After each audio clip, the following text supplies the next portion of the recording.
couple days ago, Donald Trump suggested that the United States should occupy Gaza to basically take it over, get rid of all the current inhabitants, the Palestinians that live there, take it over and make it economically stronger and more peaceful. Now, this, of course, sent shockwaves around many within, for example, the MAGA movement itself and throughout the world.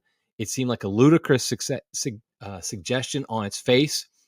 But I want to talk about today why it would be a terrible thing, why it would be a catastrophe, and why it's deeply immoral, and why Catholics really should not get on board with a suggestion like this. Now, before I really get into it, I do want to make some major qualifications. The first one is I think President Trump is doing a phenomenal job as president this second term. I mean, honestly, other than what I'm about to say in this podcast here today, I think he's done, I have no criticisms. In fact, he's far exceeded my expectations. The work that he's done so far with the executive orders, the work now to be shutting down that Doge is doing to try to shut down government waste and corruption. I mean, he just signed something yesterday about not letting men who pretend to be women playing women's sports. I mean, there's just been so many things. It's hard to keep up with it. As President Trump himself says, we're going to get tired of winning, and I almost feel like that. So that's the first thing I want to note is that I completely support President Trump and all that he's been doing so far, aside from this, of course. And that's another thing I want to note is that I expected something like this. I knew that all politicians in America, basically with one or two exceptions, are not good on Israel. They're just simply not good. They're too beholden to Israel. They treat Israel like the 51st state, or as I mentioned on X the other day, almost like the first state when it comes to importance. So I understand that, no politician, no president's going to be perfect. And so I knew he's not going to be great on this. Another thing I want to note is that I also understand that this is likely mostly a negotiating ploy. This is how Trump negotiates, the art of the deal. He makes some outlandish statement that we're going to do X in order to get concessions from all parties involved. So, for example, with the tariffs, he's going to slap 25% tariffs on Canada and Mexico. All of a sudden, they come crawling to him and begging him to not impose those tariffs, and they'll do what he says. So I get that this whole thing might be a negotiating ploy, and probably is, that he might have no intentions of actually doing this, although I think he would follow through if push came to shove. I still think that's a problem, because I don't think you morally you should be able to, that you should threaten things that are highly immoral. So, for example, when Trump threatened tariffs, there's nothing wrong with that, because tariffs in and by themselves are not immoral. So it's okay to threaten tariffs, but threatening to literally occupy a land and kick everybody out of it that currently lives there, that clearly is an immoral thing. It's the analogy I gave on X was, if I came to a friend of mine and said, "Can I borrow $100? And if you say no, I'm going to kidnap your wife and kids." I can't do that. That's immoral to do that. Even if I have no intention of actually kidnapping his wife and kids and don't go through with it, it's still immoral to threaten something like that, particularly if I have a history of kidnapping people, because then the threat is very real. And let's be honest, the United States has a history of occupying other countries like Iraq, like Afghanistan. So the threat is real. I mean, people should take it very seriously. So I get that's a negotiating ploy. I get President Trump is doing a great job in a lot of things, and maybe people don't think we should support, we shouldn't criticize him. But I do think we have to, as Catholics, we have to make sure we're clear about whether or not something that a president does is moral or immoral. If it's immoral, we can't support it. Like during the campaign, when Trump said he would, support a IVF mandate, pay for IVF and have, I think that was immoral. And we needed to say, no, we're not going to go for that. And here's the thing. President Trump, I think, listens to criticism. I said that with the IVF thing, and I think it's true here too. I think already there's been enough of a pushback from his supporters that he's already backed off a bit. In fact, he just posted on Truth Social, I think it was this morning, maybe yesterday, that there would be no U.S. troops involved. That essentially what would happen is Israel would get it ready, get Gaza ready, whatever that means, and then hand it over to the United States when they're finished. And so, and he's explicit, no U.S. troops would be involved. Now, that's not what everybody thought when he first said it, and I think he wanted us to think U.S. troops would be involved when he first said it. He wanted that threat out there, but then we got so much pushback from his own people. I think he did soften that a bit. Now, it's still a major problem. His current plan, his current idea, because how would Israel get Gaza ready to hand over to the United States? They'd have to clear it out. They'd have to do the same thing we're worried about the United States wanting to do. Because it's not like the people in Palestine and Gaza are like, we'll just willingly let you take over the United States. They would fight tooth and nail to prevent that. And so it's still very morally problematic, even the current plan that Trump seems to be promoting. And so I want to break down a few things in this video. I want to talk about why it's morally wrong, but also why it would be a catastrophe from a military and social standpoint and economically. And so I want to break that down here. So the first thing I want to talk about is the moral catastrophe that it would be to basically have the United States occupy Gaza. And I think what we do here is we go through the conditions for a just war. Most people know that the church has developed a just war theory, which is accepted by even non-Catholics, people of goodwill, as the conditions that need to be set in order for a war to happen.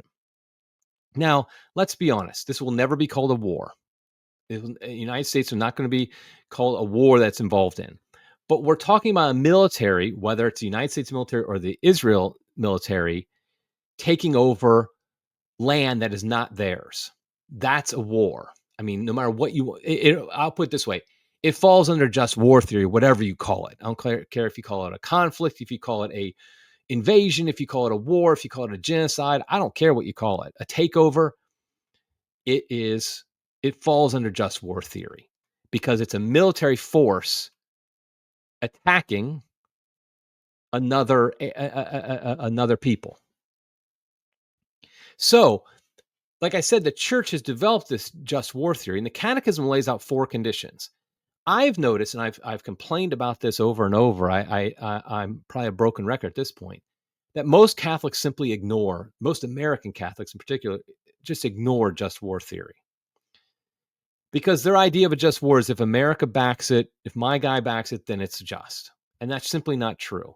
The wars we've had, the conflicts we had, whatever you want to call them, in the United States for the past, a decade, in my lifetime, have all been unjust. None of them fall under just war theory. Afghanistan, definitely not. Iraq, definitely not. Iraq 1 or 2, definitely not. Our engagements in Yemen, Syria, Libya, wherever, they have not been just wars. They don't fill the criteria of just war.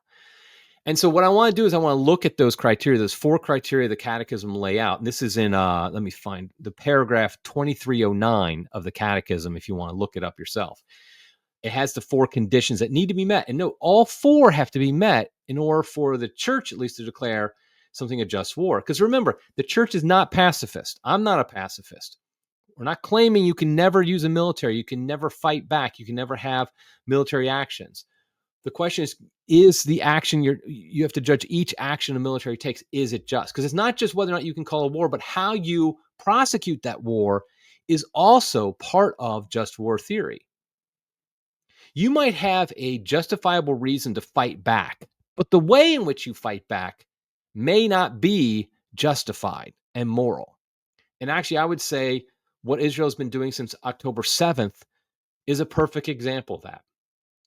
On October 7th, 2023, Israel was attacked by Hamas. They have a justification to fight back, to protect themselves.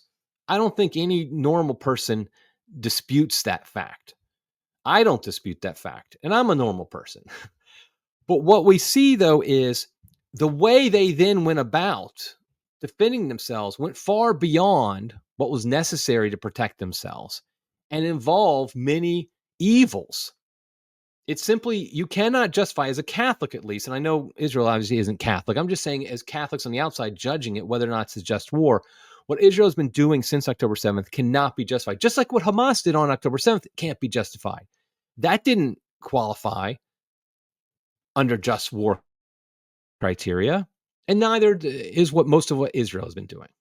But let's look at this idea of taking over Gaza, either the U.S. or Israel. What are the four conditions? The first condition is the damage inflicted by the aggressor on the nation or community nations must be lasting, grave, and certain.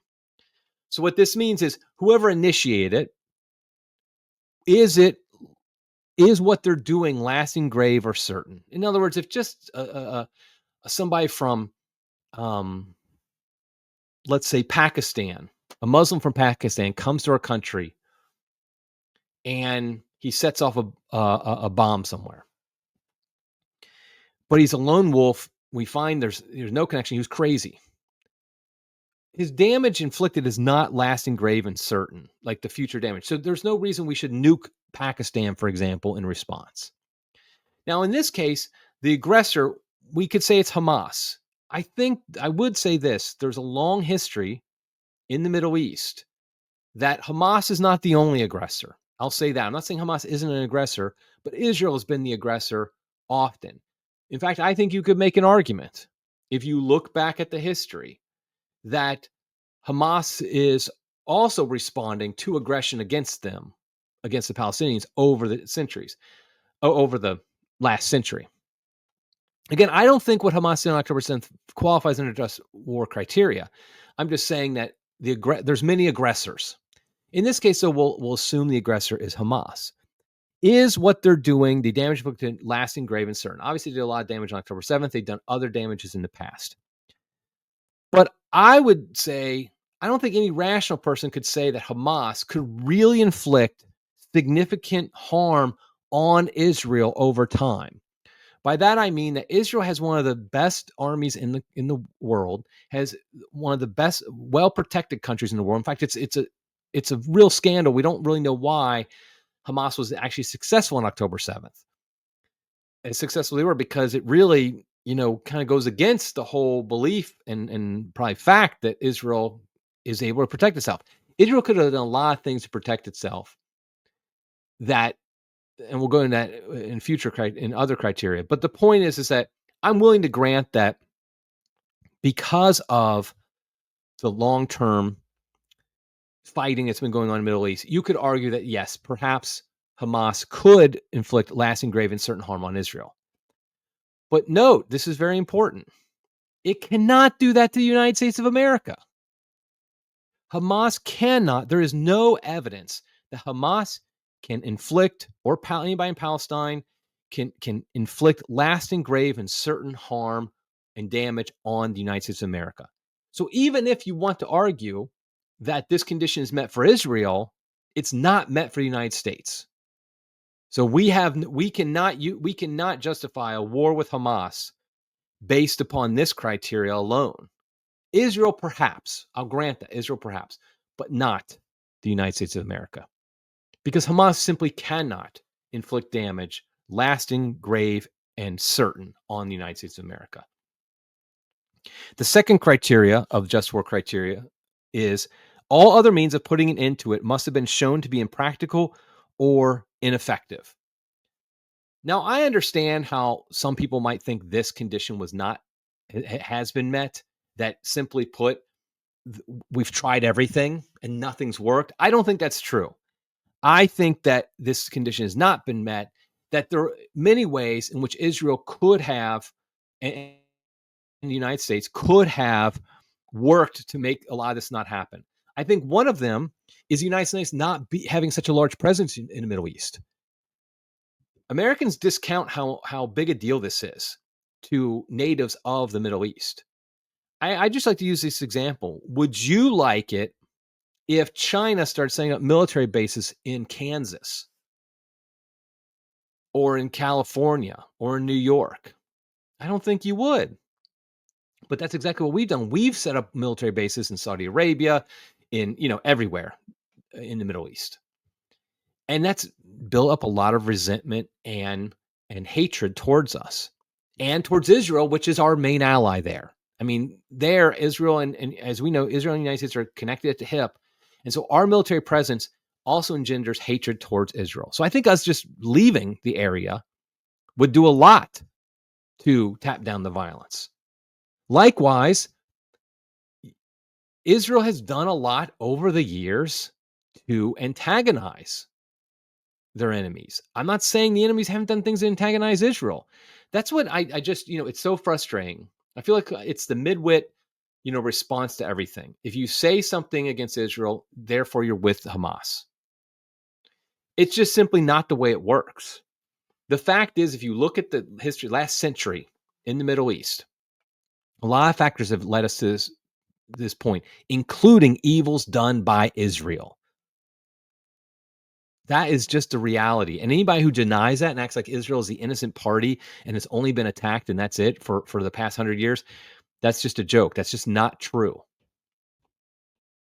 And so I do think there are things we can do that can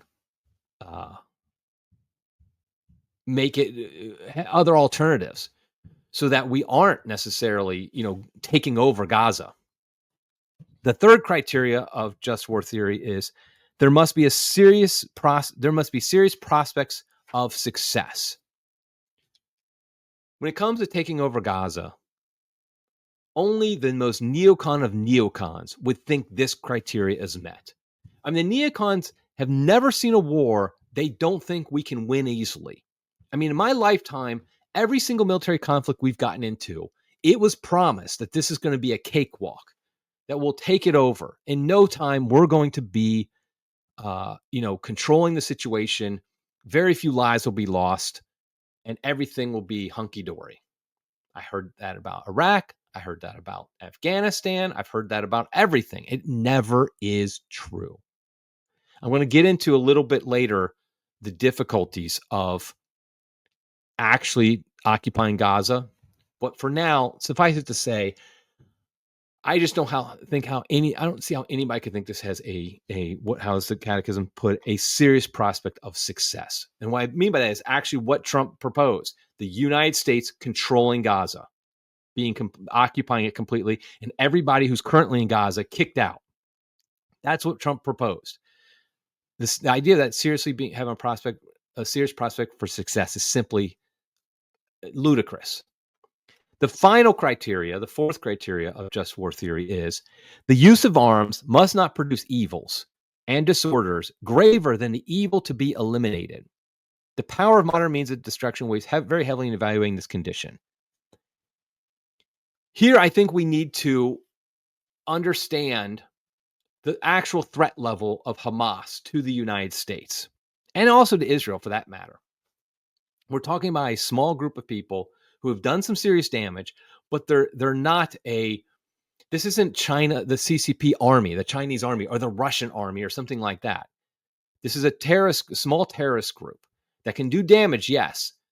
But the fact is, it's not the damage it does, the evil and damage and disorders it produces, pale in comparison to what we've done, the United States has done around the world when we get involved. I mean, just consider what we've done in Iraq, what we've done in Afghanistan. The fact is that if we occupied Gaza, I think there's no question in my mind the evils and disorders produced would be far greater than the evils and disorders that are being produced by Hamas. And I just think, and neocons just instinctively react to that and say, no, that's not possible. No, that's just ridiculous. You're being ridiculous there. But show me a major conflict the United States has been involved in my lifetime that didn't produce grave evils and disorders. I mean, going all the way back to Vietnam, maybe the Grenada War, something like that. Grenada, however you pronounce it.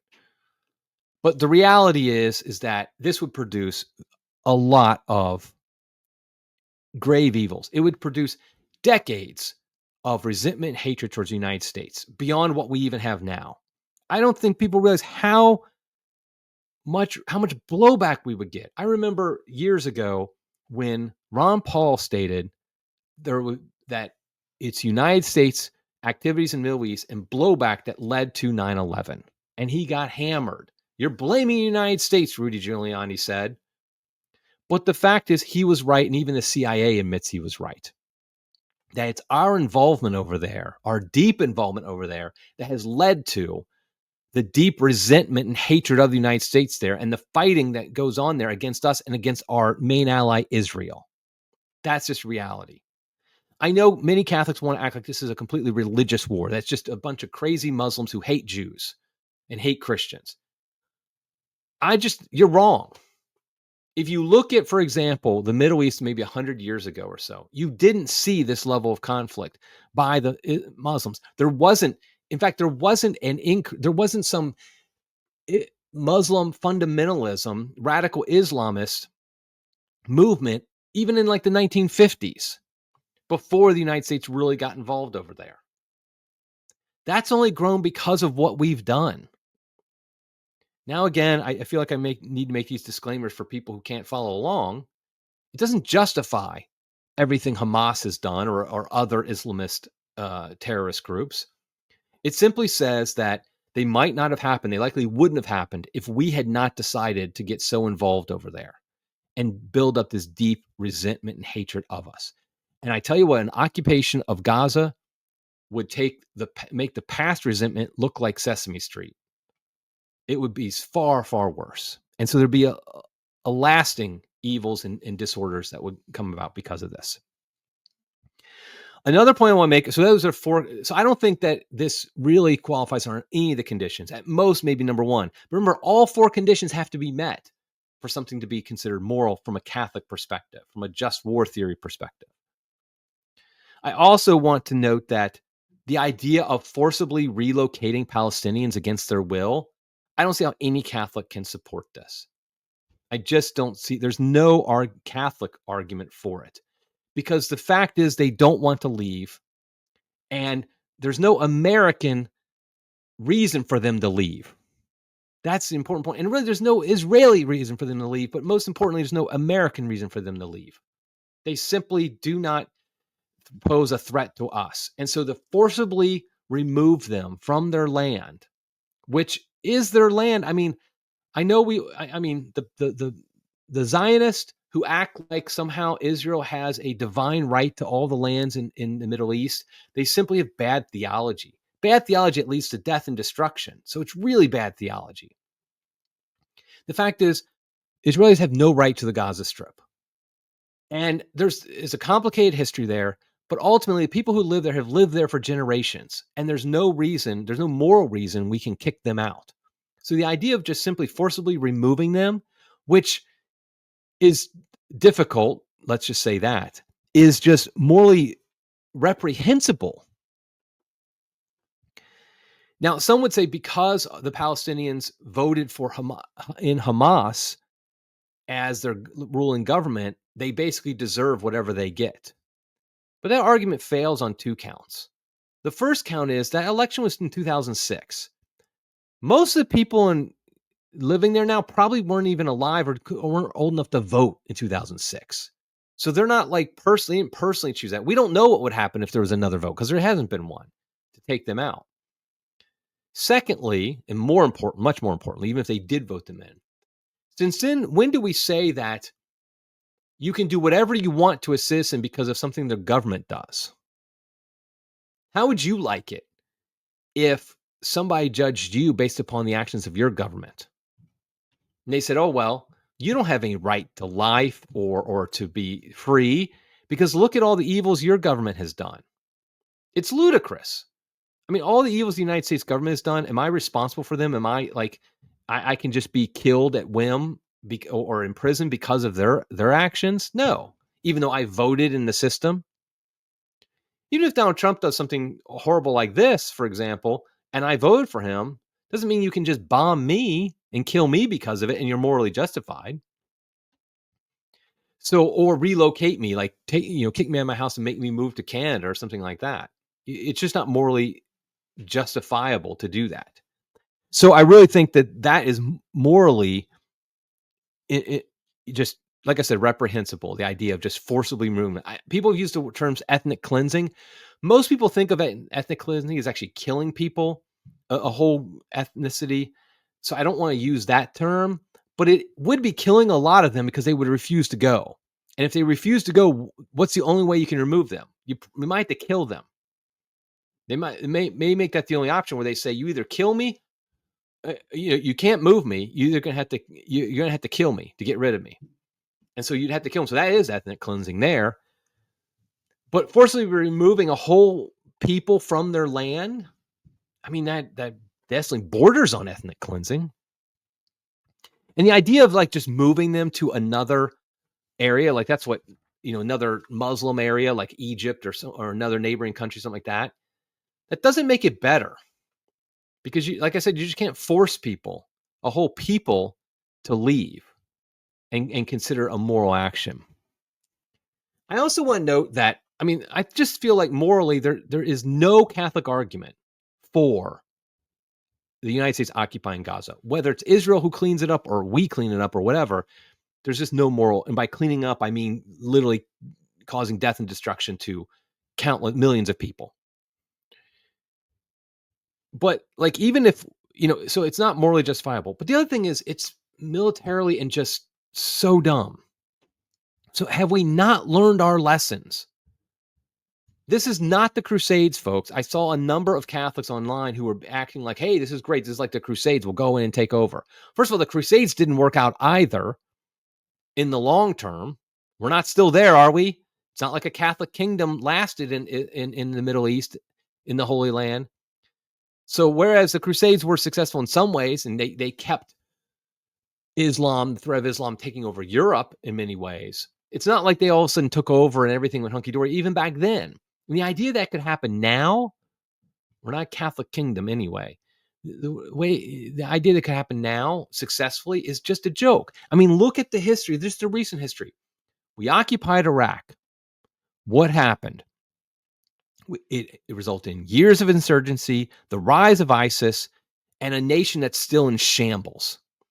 And also remember, Christians are much worse off in Iraq today than they were under Saddam Hussein.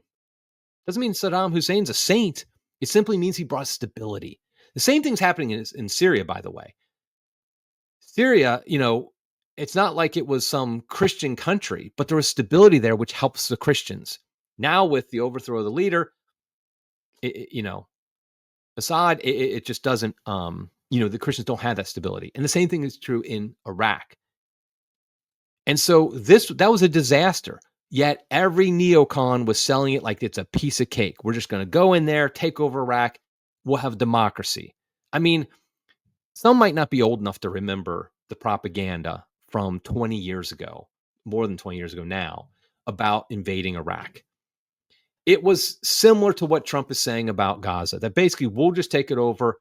We'll bring stability. Everything will be fine. It will be a revival, economic and cultural and philosophical, everything revival in the land.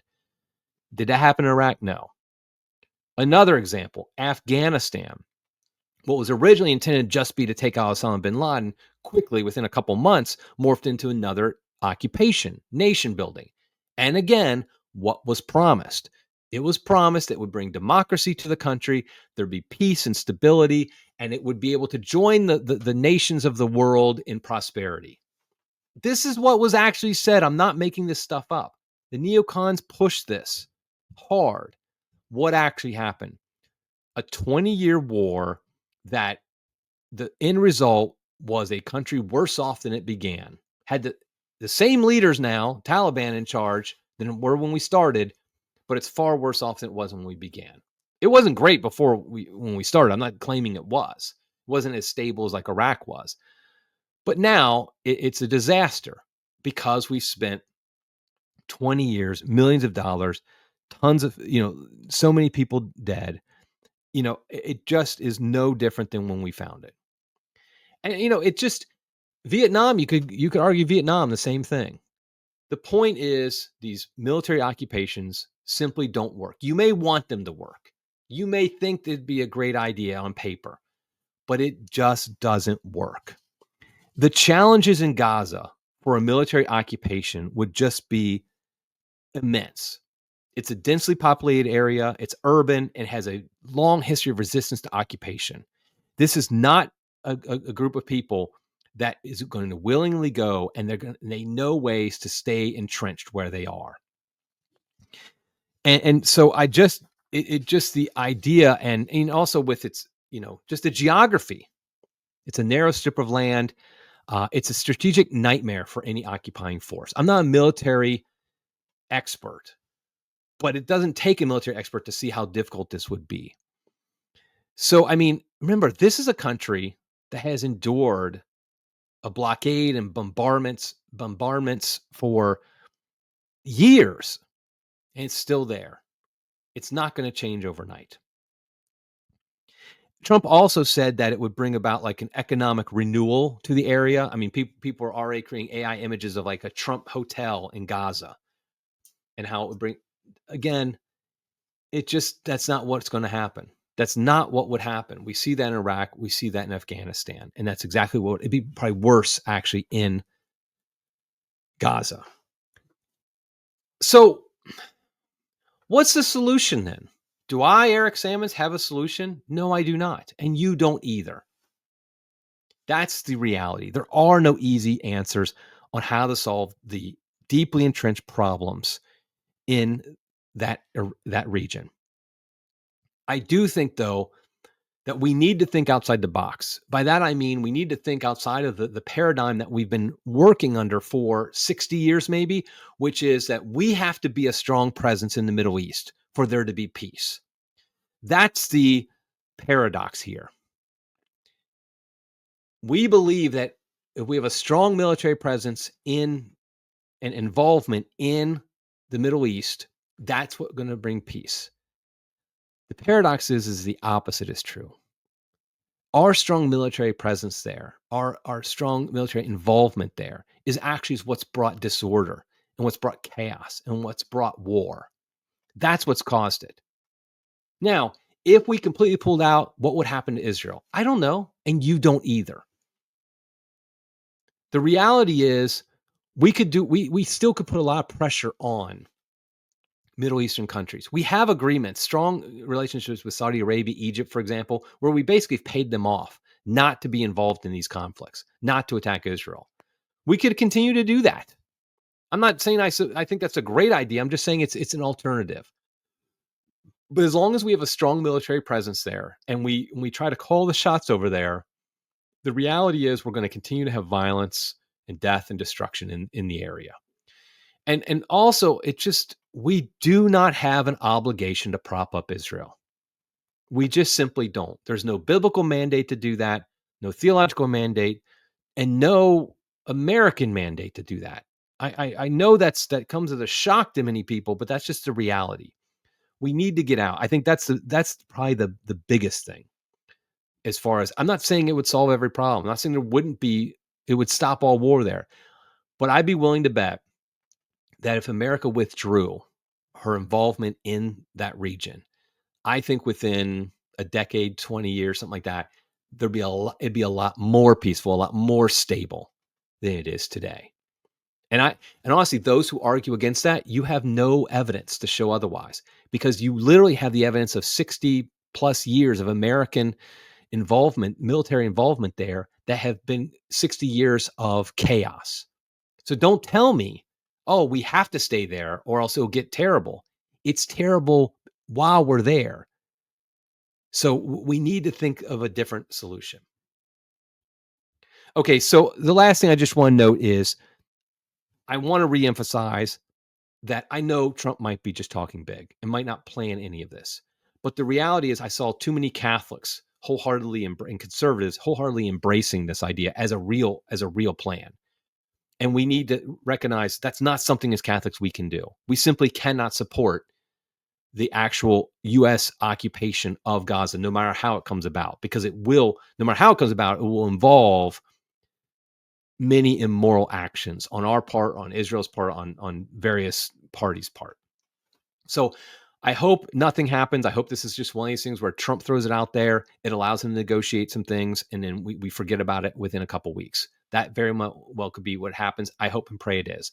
But if it's not, we Catholics, we conservatives, we need to fight against this. Trump listens when we push back, and I think we need a hard pushback on this and make sure he understands that no, the United States should not occupy Gaza now or anytime in the future. Okay, I'm gonna leave it there. Until next time, everybody. God love you.